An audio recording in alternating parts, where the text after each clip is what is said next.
Long enough to cover the subject and short enough to keep it interesting. Welcome to Outta My League. I'm Nick Diaz.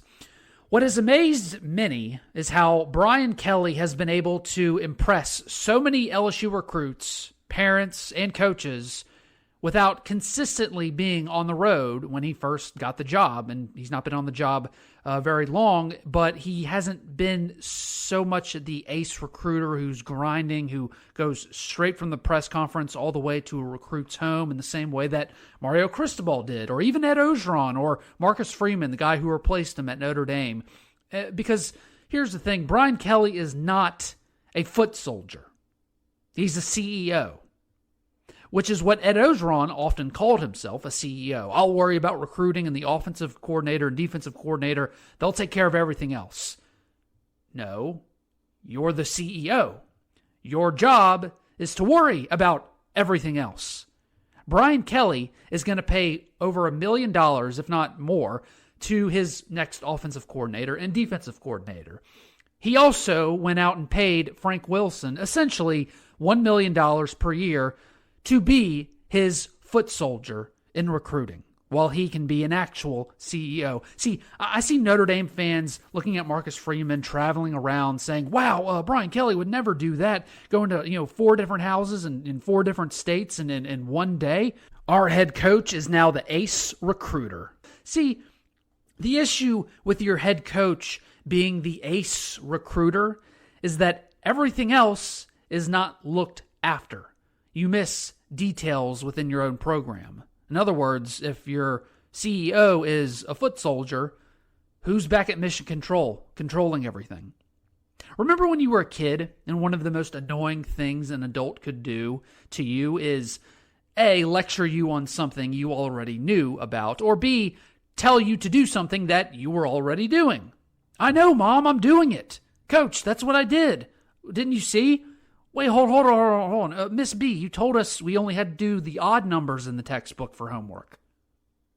Now, you could say, well, maybe you need to learn to shut up and have some respect for authority. Maybe that's what those kids need to do. That's the typical answer. That's also the answer that lazy people give. Because most kids, the reason why they get annoyed by that stuff is because most kids do need to learn authority, but they also know how to smell bad leadership and authority when they see it.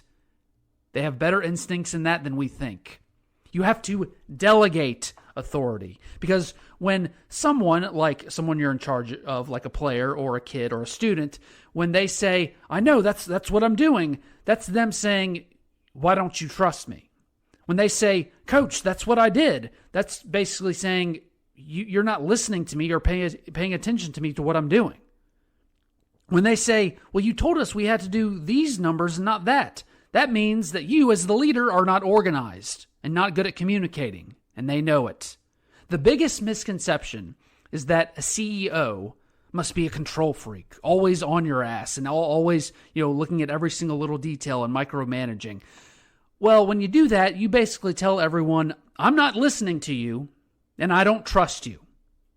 That's why you have to delegate authority, even in recruiting, and not be the foot soldier. The head coach cannot be the ace recruiter. You hire people to be ace recruiters.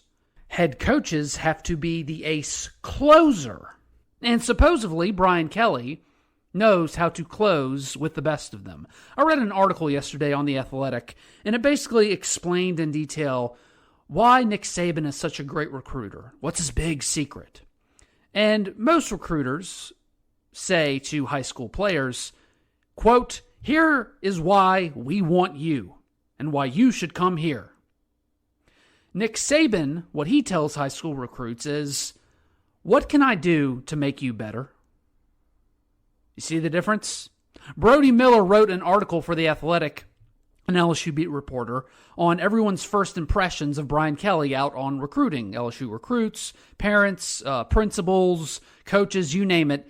And they all say the same thing. One of them said, yeah, he told us all about himself and what he wants his plan for LSU to be. But then he stopped and asked the player, well, what do you want from the program? Well, what do you want? Here's a brilliant idea. maybe it would be easier to recruit a player if you just ask them what they want, what they're looking for, what they need. Amazing. Another thing I've heard recruits and parents say that he's very different from Ed Ogeron is that Brian Kelly has a very detailed plan. Now, everybody's got a plan, but his seemed more details. And that was one of the biggest problems Ed Ogeron had in recruiting was, yeah, he was a great recruiter. He could walk into the room and own the room and get you, thinking he's so lovable and likable. But he didn't have a plan on how to manage the roster in recruiting. And one of the first things I do on signing day is I don't just look at the rankings themselves, but I look at the positions they signed, roster management. And the first position I look at more than any other position is the line of scrimmage. Take, for example, Auburn, LSU's rival. Auburn currently has the number 4 class in the country. LSU has the number 18 class in the country. Oh my God, Auburn stole a player from Baton Rouge at defensive back. Auburn's got a better recruiting class. Auburn owns LSU right now. Cool, that's awesome. LSU has 4 offensive linemen. Auburn has 1. It's a 3-star. LSU has 3 defensive linemen. Auburn has 2. One of them's a transfer. As we saw this past season with LSU, it doesn't really matter who your wide receiver is, who your running back is, or who your quarterback is. If you can't block, it doesn't make a difference. You had the best wide receiver in the country. You had an all-SEC caliber running back, and it didn't matter.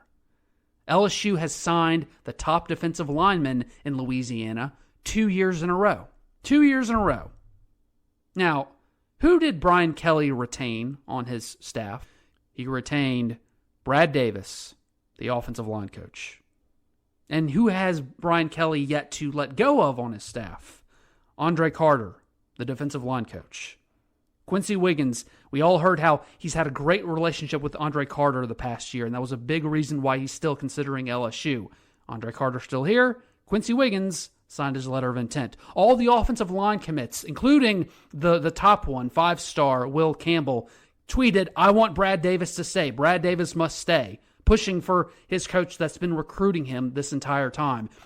Emory Jones, the Baton Rouge offensive lineman, a 4-star guy, he said, I'm going to wait till February to sign. I want to see what happens. And then when Brad Davis decides that he's getting retained, according to Brian Kelly, Emory Jones says, no, I'll just sign with LSU now.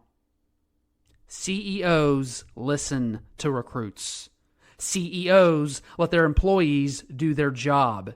Even on National Signing Day, where you had all this coaching change but with LSU and all this uncertainty and dysfunction, LSU still was able to survive with the state's top prospects at positions of need.